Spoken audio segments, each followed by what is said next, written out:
So I am going to begin with the red paint. Can you all see my palette? All right. I am charging up my brush with the red. I'm going to use a little bit extra paint. I've kind of loaded it up here, right? This paper has a fast absorption rate, so I am going to go all the way across.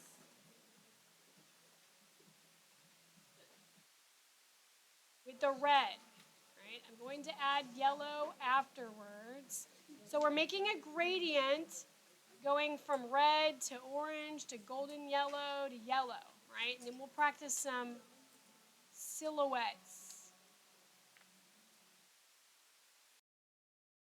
So it is absorbing, and that's okay, because I'm going to show you how to uplift it again. All right, so 1/3 of the way down is where you want to put each color. It's where you want to kind of focus it. So I'm just going to take a chunk of yellow, just a little chunk of yellow, and really just kind of blend it into that border right there, okay? So you guys see how the paper, the red line shows through on the paper? You can kind of give it a little bit of a scrub to reactivate it. And then we have a nice transition into orange, right? We will go over the red again. It'll absorb and dry quickly.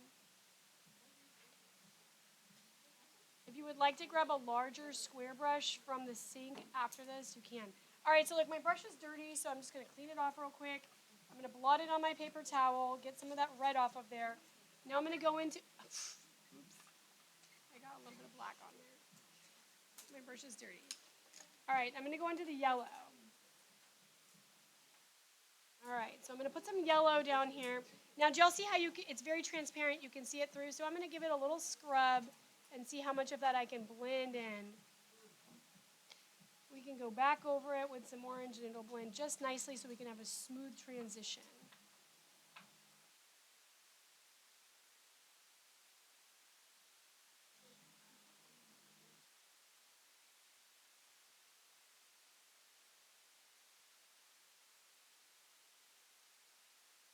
Y'all are just watching until I get finished, and then I'll give you the green light. And I'm not going to go all the way down, but I'm going to continue with the yellow.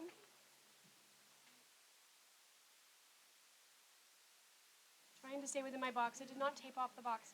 All right, I'm not going to go all the way down because I am going to put some hills down there, and I'm going to show you how to take these colors to mix up your browns. So in the last class, I did a whole second coat on top of this. So what I'm going to do is I'm going to go back up to the red. I'm going to load up my red. My red is a little bit transparent, so I would like for the opacity to be a little bit thicker. Okay, so I'm adding a second coat of red. All right, you will all, once you get down to the bottom, you'll go back up to the top, and you want to increase the opacity. Do you guys know what opacity is? Well, the amount of light that's penetrating through, like how transparent it is, how thick the paint is. We want to thicken it up. I'm going to go back over the orange border again so I have a smooth transition. I think my orange looks nice, but I just want my transition to smooth out a little bit more.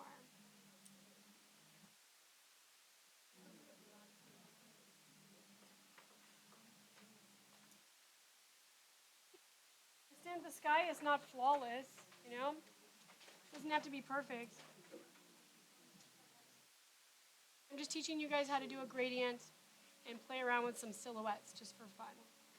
Okay? And this is just a quick little training. All right. So now what I want you to do is I'm going to take my smaller brush. Guys, the black is really, really potent. You just need like a tiny little speck of black. That might even be too much, even though it seems like very little. So what I'm going to do is I'm going to take a little bit of yellow and a little bit of red. I'm going to mix up a brown.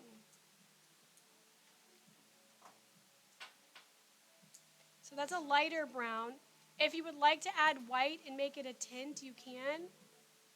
But I'm going to be adding in a horizon. So what I'm going to do is just doing some irregular lines for a horizon.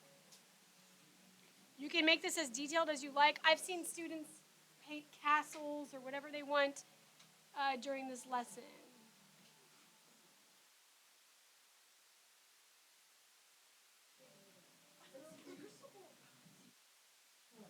Okay, so So now I'm going to do another layer. It's going to get slightly darker. Okay.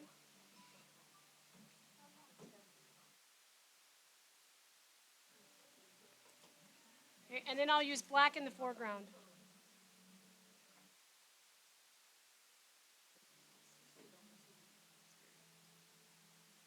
Okay. This will be the first part that you guys are going to do, and then I'll give you a few minutes to work on it, and we'll continue after you get this section done.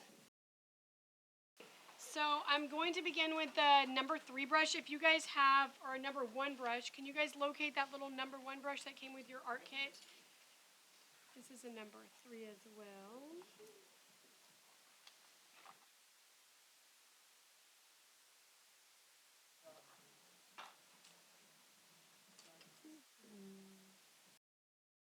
All right, so I'm going to take the brown that I mixed up, and I just want to show you guys how to do the branches.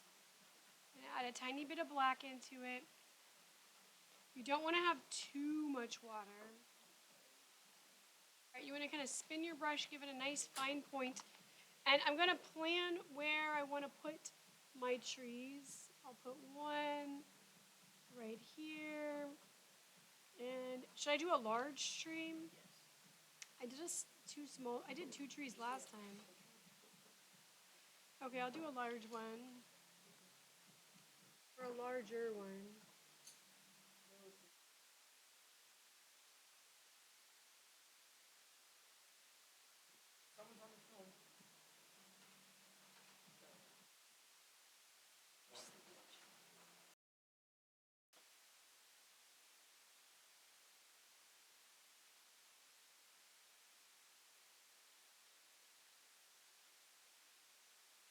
Okay, so I'm just going to start by placing 2 tree trunks. So does everybody have their number 1 brush? If you don't have one, please go to the sink and get one. Okay, so watch how I'm putting the branches on. Each one of them is going to come off in like a simple V shape or U shape. It's just an easy formula to make sure that you have consistency and you can get the hang of painting tree branches.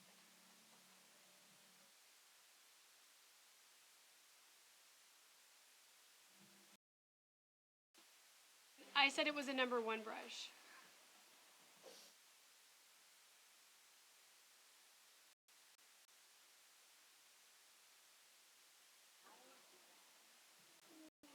So each branch, I'm just bringing it off in a V shape to keep it simple.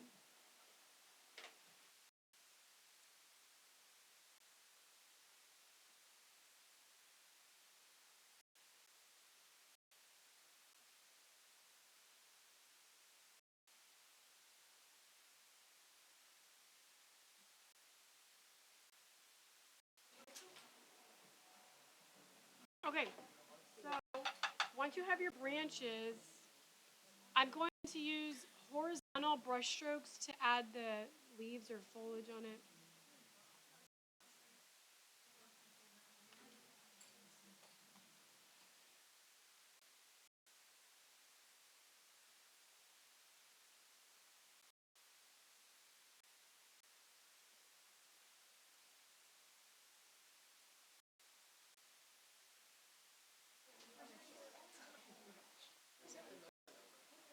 Yes, this is the number 1 brush. And guys, what kind of lines am I doing? Are they vertical or horizontal?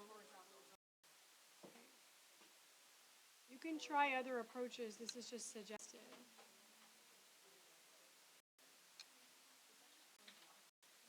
It has a little bit of brown in it.